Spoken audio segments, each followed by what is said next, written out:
Model बनाई देबा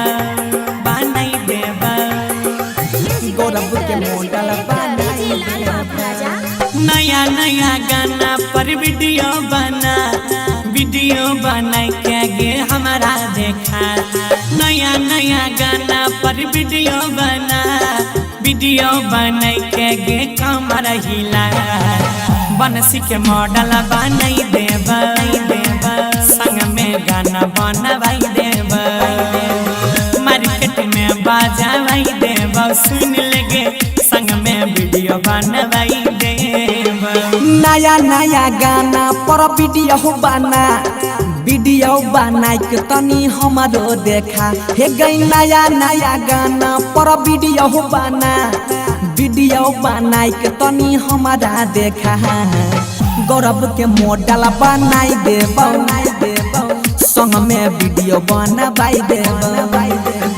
market में बजावाई देबा गौरव के मॉडल बनाई देबा।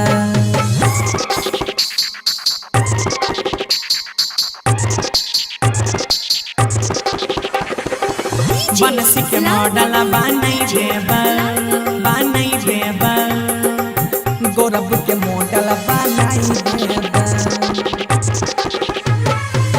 यादो पीछू लागल रहता कैमरा बुक रहता हो साटा गे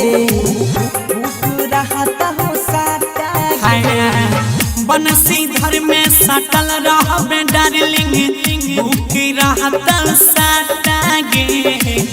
स्टेज पर जाके गर्दा रही है पूरे मिथिला में नाम कमाई है। सुपर छौसीन उठा लाली लगा बीट दके कमर हिला। बनसी के मॉडल बनाई देबा संग में वीडियो बनवाई देबा। गौरव के मॉडल बनाई देबा संग में वीडियो बनवाई देबोगे।